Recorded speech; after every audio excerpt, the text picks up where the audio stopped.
और चलिए अब आपको सीधे लखनऊ लिए चलते हैं, जहां पर मुख्यमंत्री योगी आदित्यनाथ क्या कुछ कह रहे हैं, आइए आपको सुनवाते हैं। सबसे बड़ी राजनीतिक दल दुनिया के अंदर तो है ही, लेकिन अपने संस्थापकों के द्वारा जिन मूल्यों और आदर्शों को ध्यान में रखकर के स्थापित की गई थी, उन सब के संरक्षण के साथ साथ, उन सबको अंगीकार करने के साथ साथ, जो भी पार्टी के संस्थापकों ने जिन बातों का उल्लेख स्थापना कालखंड में की थी, सरकार बनने के बाद उनका प्रभावी क्रियान्वयन, यह दूसरा पक्ष भी। अक्सर क्या होता है राजनीतिज्ञों के बारे में, अविश्वास का एक नया दौर शुरू होता है, और ये तब शुरू होता है जब कथनी और करनी में कोई समन्वय नहीं होता, आचार और विचार में समन्वय नहीं होता। जब व्यक्ति बोलता कुछ और है और करता कुछ और है। सरकार बनने के पहले और सरकार बनने के बाद जब उसमें व्यापक अंतर देखने को मिलता है, तब वह विश्वास का प्रतीक बन जाता है। लेकिन भारतीय जनता पार्टी आज जिस दौर में है, जो कहा वही किया और जो किया उतना ही बोला। यह भारतीय जनता पार्टी ने प्रधानमंत्री मोदी जी के नेतृत्व में आज की भारतीय जनता पार्टी वही कहती है जो कर रही है, वही कर रही है जो बोलती है। कथनी और करनी में कोई भेद नहीं, आचार और विचार में कोई भेद नहीं। दूसरा, हम लोकतांत्रिक व्यवस्था में जी रहे हैं, और लोकतांत्रिक व्यवस्था में लोकतंत्र की जो सबसे सहज और सरल परिभाषा दी है, वह अमेरिका के पूर्व राष्ट्रपति इब्राहिम लिंकन ने दी थी। वह यानी लोकतंत्र क्या है? जनता का शासन, जनता के द्वारा, जनता के लिए। आपने देखा होगा, प्रधानमंत्री पद के लिए नामित होने पर मोदी जी ने पूरे देश के अंदर एक आह्वान किया था, स्टैच्यू ऑफ यूनिटी। भारत के वर्तमान शिल्पी, जो वर्तमान भारत है, इसके शिल्पी के रूप में लौह पुरुष सरदार वल्लभ भाई पटेल की दुनिया की सबसे बड़ी प्रतिमा की स्थापना के समय हर गांव से और हर परिवार से लौह संग्रह और वहां की पवित्र मिट्टी का संग्रह करने का एक विशेष अभियान चला था।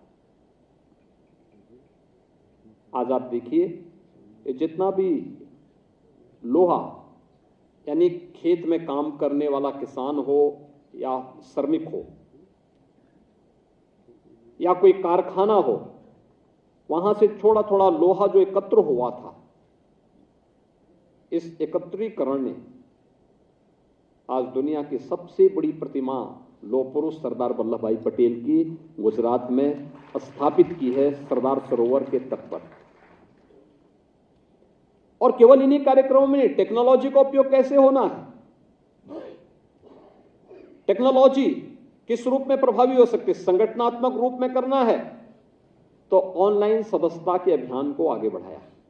18 करोड़ सदस्य भारतीय जनता पार्टी के पास आज के दिन पर मौजूद हैं, और अगर इसी टेक्नोलॉजी का उपयोग करना है तो जनधन अकाउंट के माध्यम से दुनिया के अंदर पहला देश है जिसने हर गरीब का अपना बैंक का खाता खोल दिया।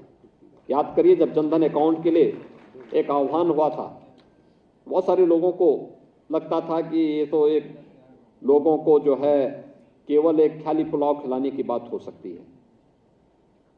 लेकिन जब इस सदी की सबसे बड़ी महामारी के दौरान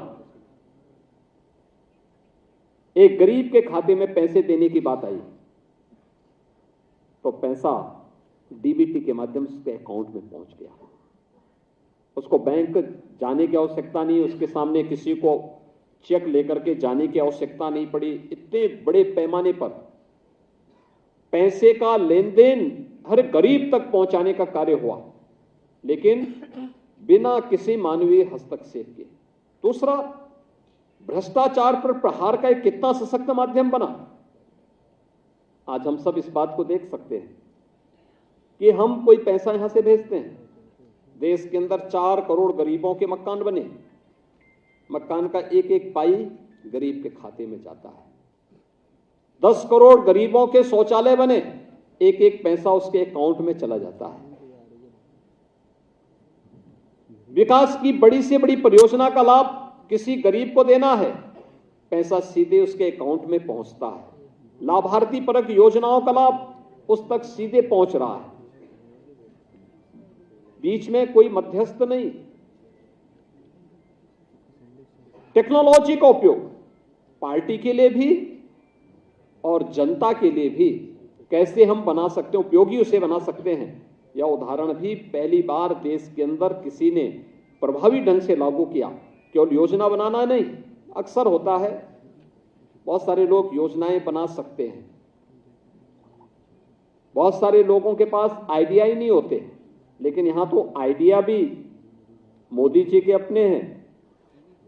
उनके योजनाओं, उसको योजना का एक स्वरूप देना यह भी मोदी जी का है, और फिर प्रभावी ढंग से उसका क्रियान्वयन होना भी, यह पक्ष भी हम प्रभावी रूप से देख सकते हैं।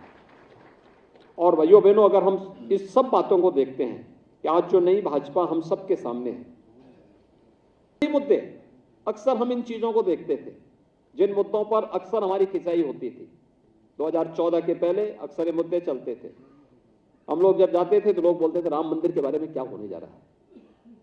एक बात अक्सर पूछा जाता था, हम बोलते थे भाई आने दीजिए, कोर्ट में मामला है, समाधान होगा। तो अगर हम लोग कोई नारा उस समय दे देते थे तो उसके साथ ही एक नई लाइन दूसरी तरफ से और उभरती थी। लेकिन आज इस पे कोई प्रश्न नहीं कर सकता। आज अयोध्या में राम जन्मभूमि की समस्या का पूरी तरह समाधान ही नहीं हुआ, बल्कि प्रधानमंत्री जी ने आकर के सभी जो भी आशंकाएं थी और जो जनता की आकांक्षाएं थी, देखिए दोनों को समाधान का रास्ता दिया। स्वयं आकर के शिलान्यास भी किया, और अब 22 जनवरी 2024 को स्वयं आकर के भगवान राम के भव्य मंदिर में रामलला को विराजमान भी कराने जा रहे हैं। यानी बोला ही नहीं, मोदी जी ने 14 में श्री राम जन्मभूमि के मुद्दे को अपने इलेक्शन एजेंडे का हिस्सा नहीं बनाया, 2019 में भी नहीं बनाया। 19 में एक लाइन थी कि हम संविधान के दायरे में रहकर के समस्या का समाधान करेंगे, संविधान के दायरे में रहकर के समाधान का रास्ता निकालेंगे, और संविधान के दायरे में रहकर के समस्या का सर्वसम्मत समाधान हो सकता है।